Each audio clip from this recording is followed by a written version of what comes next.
सोचो जरा, हर महीने जब आप अपनी ईएमआई भरते हो, या जब आप बैंक में एफडी करवाते हो, या जब आप सोचते हो कि लोन लेना चाहिए या नहीं, तब कहीं ना कहीं एक डिसीजन ऑलरेडी लिया जा चुका होता है।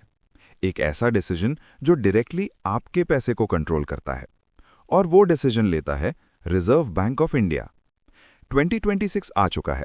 लोग एक्सपेक्ट कर रहे थे इंटरेस्ट रेट्स कम होंगी या शायद बढ़ जाएंगी, लेकिन आरबीआई ने कुछ अलग किया। आरबीआई ने शांति रखी, ना रेट कट ना रेट हाइक। सवाल यह है, क्या आरबीआई रिस्क नहीं लेना चाहता, या फिर आरबीआई को सब कुछ कंट्रोल में लग रहा है? आज हम इस वीडियो में एक एक लेयर हटाकर समझेंगे व्हाई आरबीआई इज स्टेइंग काम ऑन इंटरेस्ट रेट्स इन 2026 और इसका मतलब आपके लिए क्या है। फरवरी 2026 में आरबीआई की मॉनेटरी पॉलिसी कमेटी की मीटिंग हुई। इस मीटिंग में 6 लोग होते हैं, इकोनॉमी के सबसे बड़े डिसीजन मेकर्स, और इन सब ने मिलकर डिसाइड किया रेपो रेट 5.25% पर ही रहेगा। ये डिसीजन यूनानिमस था, मतलब किसी ने अपोज नहीं किया। इसका मतलब ये नहीं कि आरबीआई के पास ऑप्शंस नहीं थे। इसका मतलब ये है कि सब डेटा एक ही बात कह रहा था कि अभी चेंज की जरूरत नहीं है। साथ ही आरबीआई ने अपना स्टैंस रखा न्यूट्रल।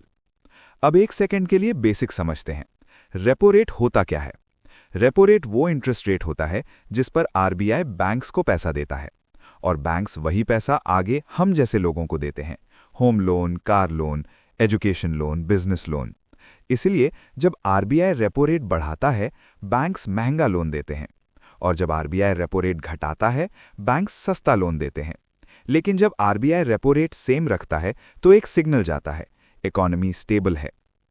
आरबीआई का नंबर 1 मिशन होता है इन्फ्लेशन कंट्रोल। इन्फ्लेशन मतलब चीजों के दाम कितनी तेज बढ़ रहे हैं।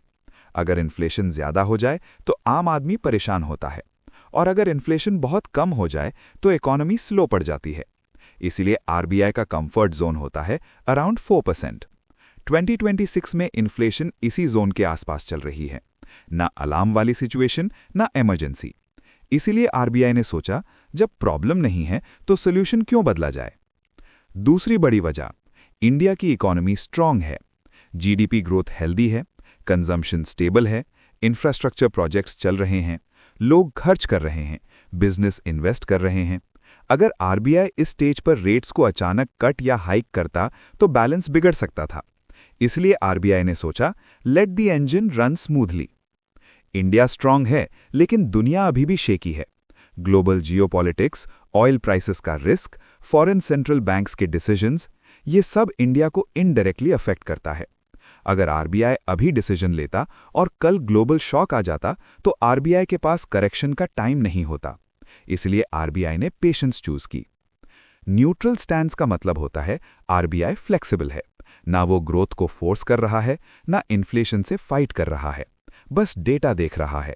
जैसे एक चेस प्लेयर मूव करने से पहले बोर्ड को समझता है, आरबीआई भी वैसे ही इकोनॉमी का बोर्ड पढ़ रहा है। अब बात करते हैं आपकी।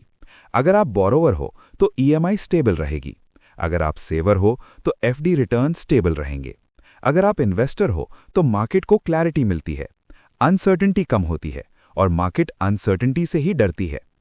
आरबीआई एक्चुअली कह रहा है, हम अलर्ट हैं, हम प्रिपेयर्ड हैं, लेकिन हम पैनिक नहीं करेंगे।